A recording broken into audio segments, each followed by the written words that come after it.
साथियों, जय हिंद। हमारे विद्यालय के लिए जब भी हम कोई सामग्री क्रय करते हैं तो किसी दुकान से क्रय करते हैं और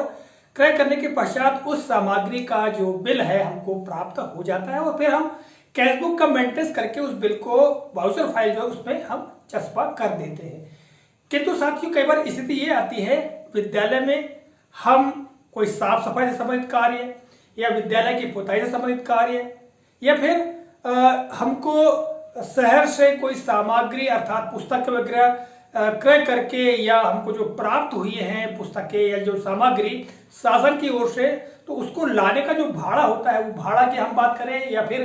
किसी फेरी वाले से कोई सामग्री जैसे कि झाड़ू वगैरह है, इसको जब क्रय करते हैं तो फिर इसका बिल हम कैसे बनाएंगे, इसका बिल मेंटेन कैसे करेंगे,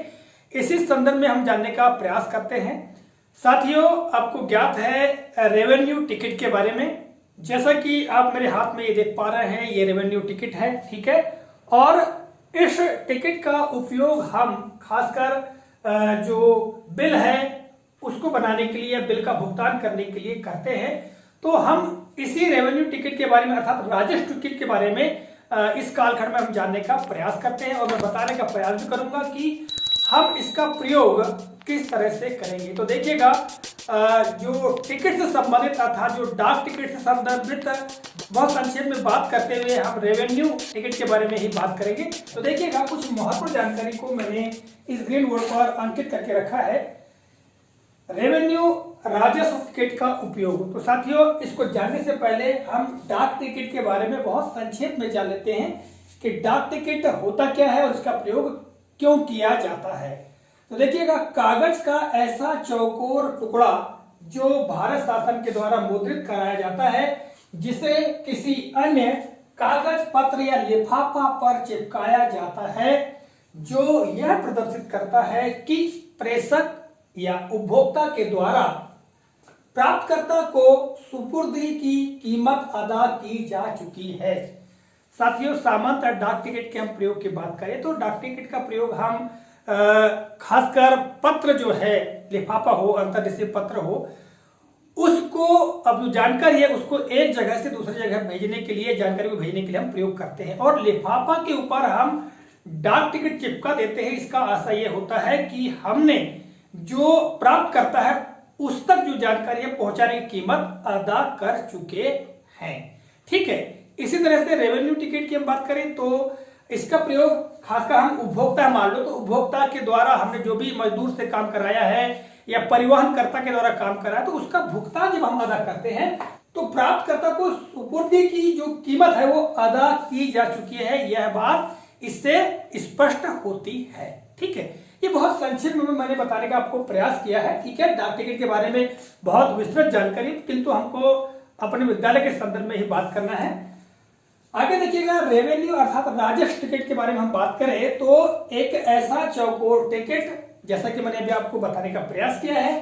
जिसका उपयोग विशेष तौर से लेन देन के लिए किया जाता है, ठीक है। रेवेन्यू एक प्रकार से शासन को भुगतान किया जाने वाला राजस्व है। देखिएगा, जैसा कि मैंने आपको प्रारंभ में ही बताया कि जब हम लेन देन करते हैं तो लेन देन के प्रयोग में हम इस राजस्व टिकट का अर्थात रेवेन्यू टिकट का प्रयोग करते हैं और इसका आशय यह होता है कि हम जब इसका प्रयोग करते हैं तो हमने एक प्रकार का जो राजस्व है, टैक्स है, वो शासन को भुगतान कर दिया गया है, यह इससे सिद्ध होता है। तो साथियों, इसके बारे में तो बहुत विस्तृत जानकारी है, इस पर हम नहीं जाते हैं, हम विशेष तौर से भुगतान की ही बात करेंगे। तो देखिएगा, रेवेन्यू टिकट का जो उपयोग है वो विद्यालय में व्यय या भुगतान के रूप में हम प्रयोग करते हैं। तो कैसे करते हैं, तो देखिएगा, इस बारे में जान लेते हैं। जैसा कि मैंने प्रारंभ में ही आपको बताने का प्रयास किया कि किसी मजदूर को उसके कार्य के बदले में भुगतान किया जाता है। दूसरी बात है, विद्यालय के सामग्री परिवहन अर्थात भाड़े का जब हम भुगतान करते हैं, ठीक है। इसी तरह से विद्यालय में किसी फेरी वाले से कोई झाड़ू है या कोई फुटकर सामग्री है, जब उसको क्रय करते हैं तो उसका भुगतान किया जाता है और उसके भुगतान में हम खासकर इस राजस्व टिकट अर्थात रेवेन्यू टिकट का प्रयोग करते हैं, ठीक है। अब करते क्या है साथियों, आगे हम देख लेते हैं वाउचर कैसे तैयार करते हैं। जब हम भुगतान करते हैं तो उसका वाउचर तैयार करना होता है हमको, अर्थात बिल तैयार करना होता है। तो उसके लिए हम क्या करेंगे, सादे कागज में मजदूर या भाड़ा वाहक, ये जो फेरी वाला है, जिससे भी जो भी हमने काम कराया है या परिवहन कराया है, ठीक है, परिवहन करके सामान लाया है, तो उसको भुगतान के लिए हम क्या करते हैं, सादे कागज में मजदूर, भाड़ा वाहक या फेरी वाला आदि जिस किसी से भी हमने कोई कार्य कराया है या सामग्री क्रय की है, ठीक है, या फिर हमने कोई सामग्री बुलवाया है, उनको भुगतान करने के लिए विवरण को दर्ज करके नीचे राजस्व टिकट चिपका कर भुगतान प्राप्त किया हेतु हस्ताक्षर करा लिए जाते हैं एवं एसएमसी में अप्रूव कराकर वाउचर को पेड एंड कैंसल की सील लगाकर निरस्त कर दिया जाता है।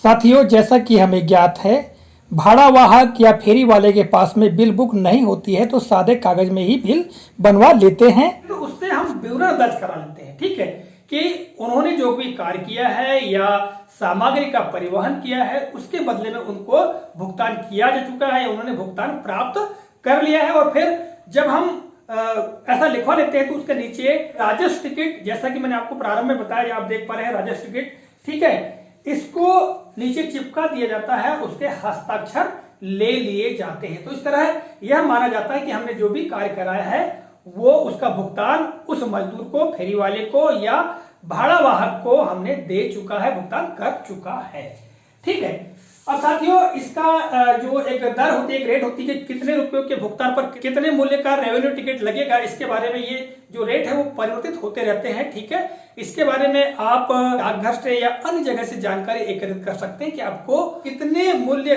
के भुगतान पर कितने का राजस्व टिकट लगाना है या रेवेन्यू टिकट चिपकाना है, ठीक है। तो साथियों, ये था संक्षिप्त विवरण, और इस संक्षिप्त विवरण को जानने के पश्चात चलिए उस एक बिल के नमूने को जान लेते हैं, अर्थात एक भुगतान रसीद के नमूने को जान लेते हैं कि किस प्रकार हमको भुगतान रसीद लिखना चाहिए। साथियों, आप यहां पर देख रहे हैं भुगतान रसीद का एक नमूना, ठीक है।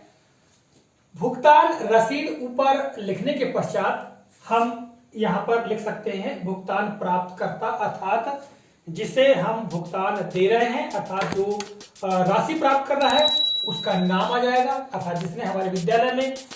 कोई कार्य किया है, मजदूर है या किसी ने भाड़ा लाया है या कोई फेरी वाले से हमने कोई सामग्री क्रय की है उसका नाम।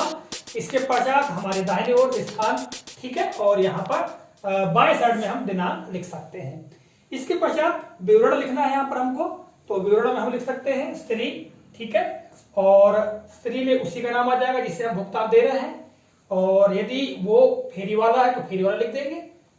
यदि भाड़ा परिवहन करता है तो भाड़ा परिवहन करता, यदि कोई मजदूर है तो मजदूर ने, विद्यालय हमारे विद्यालय का नाम जहां इन्होंने कार्य किया है उस विद्यालय का नाम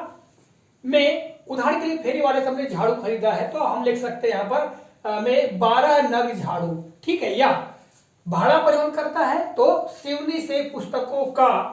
परिवहन किया, ठीक है, ये लिखेंगे। या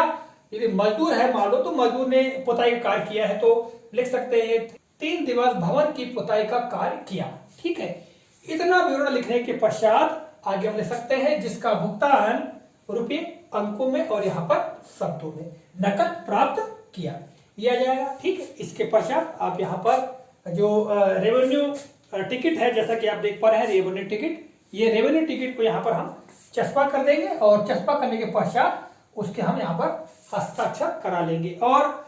इसके पश्चात नीचे भुगतान प्राप्त करता है उसी का नाम और स्थान, और इसके पश्चात यहाँ पर गवाह, यदि मान लो जिसके सामने भुगतान दे रहे तो यहाँ गवाह के हस्ताक्षर करा सकते हैं, ठीक है।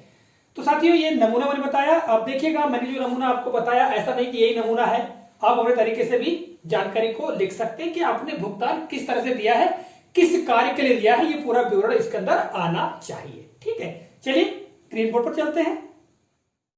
तो साथियों, ये थी जानकारी। यदि आपके मन में इसके संदर्भ में कोई प्रश्न उठते हैं तो आप हमारे वरिष्ठ शिक्षक, जैसा कि आप देख रहे हैं श्री DS पटले साहब, आपसे कमेंट के माध्यम से या जो व्हाट्सएप मैसेज है इसके माध्यम से जानकारी प्राप्त कर सकते हैं। और साथियों, इसके संदर्भ में जो विवरण है, इस विवरण को आप हमारी वेबसाइट, जैसा कि आप देख रहे हैं www.infosrf.com, इस पर भी आप जाकर के इस जानकारी को पढ़ सकते हैं, ठीक है। तो आज के कालखंड पर इतना ही, मिलेंगे अगले कालखंड में किसी नए प्रकरण, नई जानकारी को लेकर। तब तक के लिए नमस्कार, जय हिंद, वंदे मातरम।